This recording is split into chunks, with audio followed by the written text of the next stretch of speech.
the Sheriff of Summit County, Sheriff FitzSimons. He is a 31-year law enforcement professional. He's been the sheriff in Summit County since being elected there in 2016. He spent a chunk of his career with the Los Angeles Police Department. And as he took over the sheriff's office, he's developed a number of community and jail-based programs to be able to help those who are particularly in need and who are also struggling with different behaviors that may may not be in line with our laws.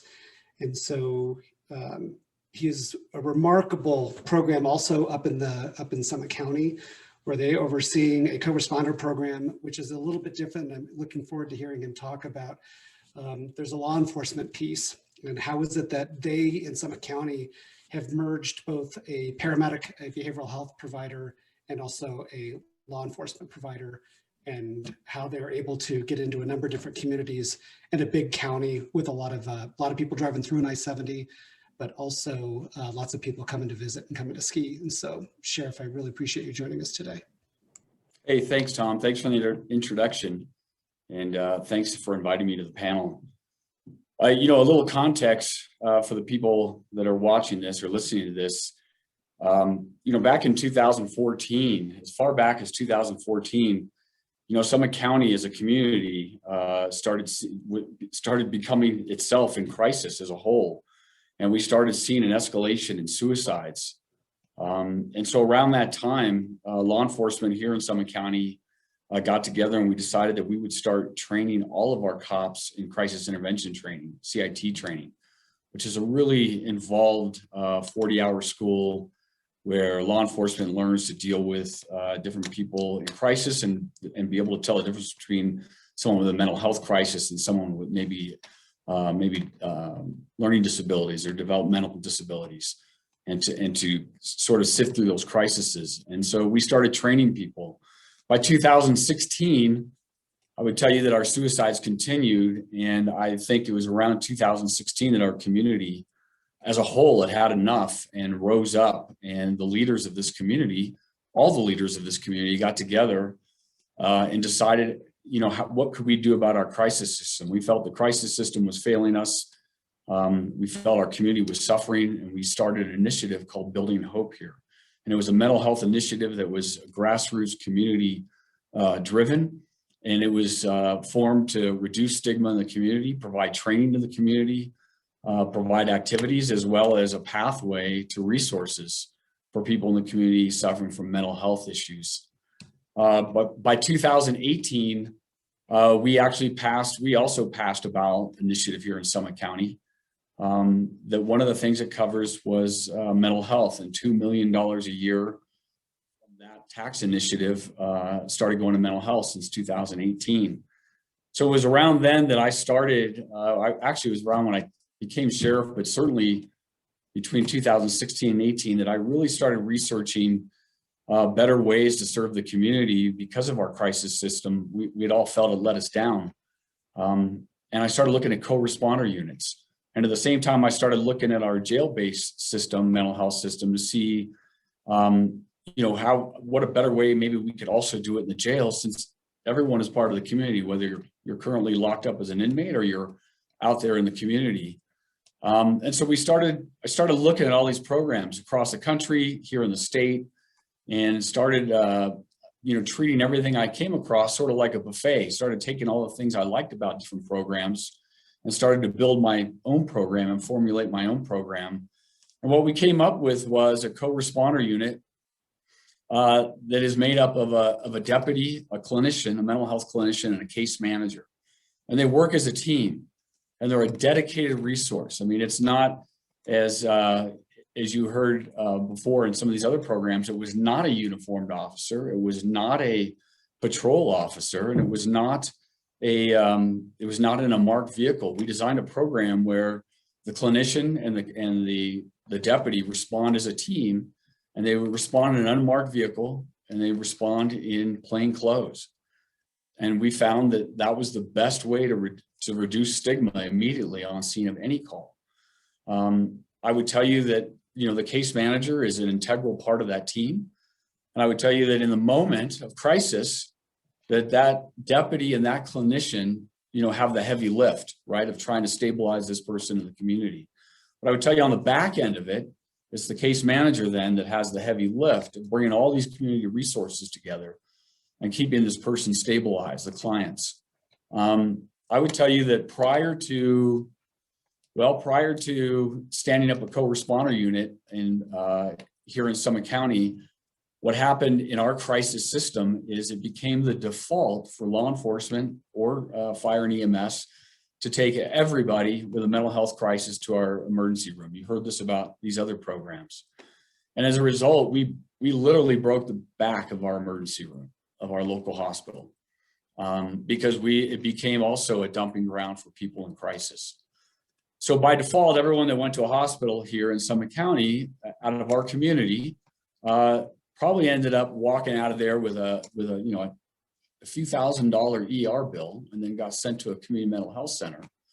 And by the time they got back into the community, they have lost their job, they've lost their apartment, they've lost their car, they've lost their pet, they've lost their family, and their life is one more time in crisis. So I would tell you in 2020 is when we stood up our co-responder. We call it the SMART team, System-Wide Mental Assessment Response Team. We stood up our team, and I would tell you that in 2020, because we've only been up a year, in 2020, Summit County had over 1,000 calls for service that were related to mental health. Our SMART team touched all those calls either directly or indirectly. And what I mean by that is either they responded to those calls or they were referred to those calls by one of our other public safety municipal agencies. But as a result, we stabilized in 2020, we stabilized in the community in place over 200 people, 219 people in the community that did not go to an ER, that did not go to a mental health facility, that were actually able to be stabilized on scene, and then followed up with a case manager that came along and helped them sort through whatever needs they had that put them into crisis. And our case management will continue to follow someone as long as that person wants to be managed and as long as they're receiving services. What's also unique about our team is we work really closely with our district attorney's office and the courts. And in 2020, our first year up and running, that we were able to divert any call we had that had a criminal nexus. So what that resulted in is this team in 2020 made 0 arrests. And I think that's really important. Nobody got arrested. Probably more importantly, or just as important, is the team had 0 uses of force. So anything that they came encountered with, they were able to de-escalate immediately and stabilize in place. The other, number to be proud of is that, whereas I said prior to the team being stood up, it was a default where everyone went to the ER and probably got M1 and sent off. This team only M1 20 people in our community in 2020. So it's some remarkable. So by M1, you mean the involuntary treatment. That's The a mental 72-hour health mental health hold that can Yep. be started by a police officer. Yep. So it's remarkable that partnership that you have with those folks. Sorry to interrupt you, Sheriff. Oh, no, not at all.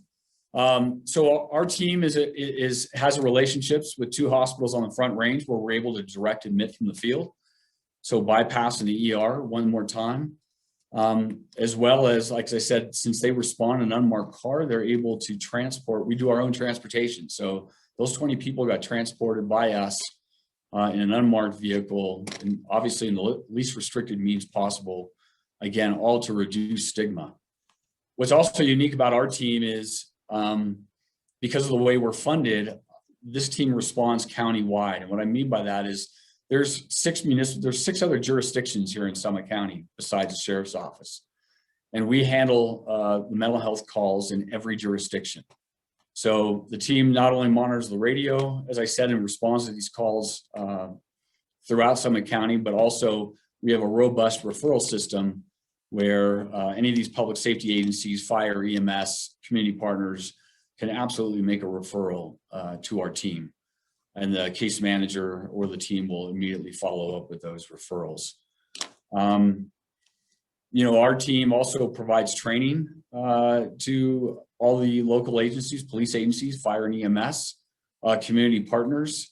We have quite a robust community partner group as well. We have over 15 community partners, stakeholders that come to the table with the team, both the jail-based team and also our community-based team, to come together. And again, we've been doing this as a community since 2016. So it's remarkable how involved the community is. I would tell you this team would absolutely, hands down, not be as successful as it is without those community partners. There isn't a need that someone could have in this community that the SMART team could go to their partners and not meet that need and help stabilize that person and keep them stabilized.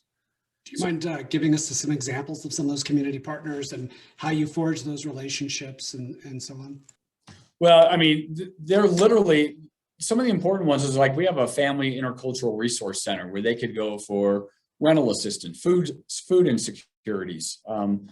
Building Hope, our mental health initiative, we have a program through them where our SMART team is able to give what we call mental health scholarships to clients, which gives them 12 free therapist sessions with a whole host of therapists that we have contracts with that the Building Hope pays the bill.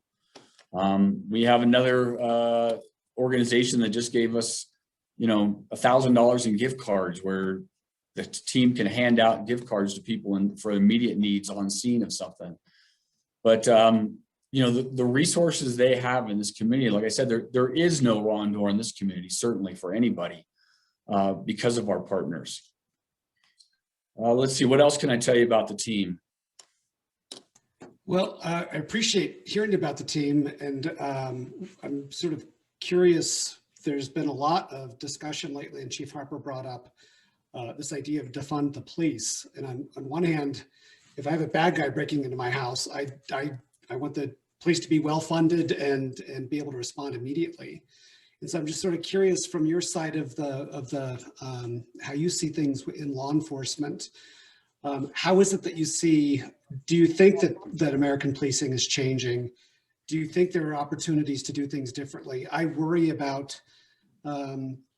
It seems like every mental health provider I know on their outgoing message says if this is an emergency, call 911. And many systems, that means send the police. And in some sense, now the question is, okay, are you sending the police because what this person is doing is bad or wrong? Right. And so I'm just curious how it is that you see things happening, and do you think this is dangerous to say these sorts of things? Does it make sense to take some things off the plate of the line patrol officers or deputies? Maybe you could talk a little bit about that. I would tell you what police work is always changing, right? It's changed in the 3 decades I've been in it. It continues to evolve. I would tell you, no police executive worth their salt would argue against police reform. It's obviously the way that it's carried out that's important. To me, I would tell you that it comes down to leadership and training. I would tell you, don't defund the police, actually give them more money for training. But as far as co-responder teams, co-responder is another word. As you see by the 2 previous presenters before me, co-responder is synonymous with the way it was described earlier by Justin, of a uniformed officer in a marked car with a clinician responding 2 different ways. My team responds in the community. You wouldn't know if it was the pizza delivery guy or my co-responder team, which really is pretty unique. And as Justin pointed out, it absolutely reduces stigma. It's definitely a different approach. It definitely changes the tone of that call. But I would tell you that, as you saw from the 2 presenters before me, it's different for every community. Like what works here in Summit County, I wouldn't tell you would work in Metro Denver, would work in Southern Colorado. What works, what the STAR program does in Denver, I don't know that type of program would be successful here, because we've designed a program along with our community partners that works here in Summit County. It's just, to me, I think the success is designing it with your community and figuring out what your community needs, And if you have your community behind you and they approve of what you do and they're part of what you do and they're at the table, as both the previous presenters said about that they have community stakeholders that come to the table and offer governance and guidance and suggestions.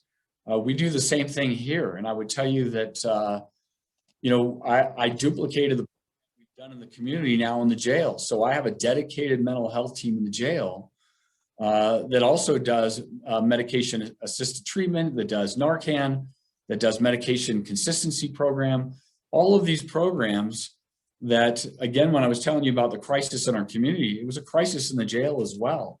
And I can tell you that it has brought stability. Our community is more stable, the jail is more stable, and that it's been a success for the community. It's not our success, it's not the SMART team's success, it's the community's success. And that's what I think is missing from all this focus on, is it a paramedic and a clinician? Is it a cop and a clinician? Is it, I think we really need to pay attention to what is the best thing for the community, and does the community have a say, and do they have buy-in? I wouldn't do anything without my community partners. I mean, I really, really cherish my community partners. And I think that's really smart. And I also think it's a great observation that so much of this, whether it be law enforcement or EMS, is fairly regional and needs to be tailored to the particular community. And what's been remarkable, and I appreciate that of all of our panelists, is being able to find ways and find successes for their own community. With that in mind, what advice would you give either to other people in Colorado who are looking to try to duplicate, and again, not duplicate the model, but duplicate the success? And I'm going to ask Justin and James to also weigh in here in just a second about what advice you'd give to other people, but we'll start off with you, Sheriff. So I would say, instead of building it from the top down, from the law enforcement agency down, build it from the community up. Figure out what the community needs. I would also make this comment, in this world of police reform and co-responder, and what does co-responder look like moving forward? Because there's a bill there in the legislature right now that's being heard. In fact, it's coming Tuesday about co-responder. I would tell you that this is not easy. It's not easy for law enforcement. Speaking for myself, it's not easy to stand up and manage a team like this. My team is co-managed by a lieutenant on the law enforcement side and also a clinical program manager for the clinical side in both teams, both in the community and the jail team. But I would tell you that it's not easy. And so that's why you don't see every law enforcement agency doing it. But I would tell you that what we all have in common, and whether it be the STAR program or a co-responder like my type program, where you see a law enforcement executive getting involved in co-response or a jail-based program, you should probably listen and try to support it, because it's not easy, and it must be someone like myself that is passionate about mental health, that is passionate about making an impact on the community, that is passionate about really saving lives, and trying to take away that interaction between uniformed police and people in crisis. The law enforcement agencies here in Summit County are absolutely not shy about jumping on the radio and asking for a SMART team. And the SMART team is absolutely not shy about buying a call. And when I say that, people don't know what I mean is hearing a call on the radio and saying, we'll take that call. So, I would tell you again, that there's many more agencies that are not getting involved in this. And I would tell you, because it's not easy, and it takes a passionate police executive to get there on the front lines and wave this flag. But that's what my community expects of me. We appreciate your passion.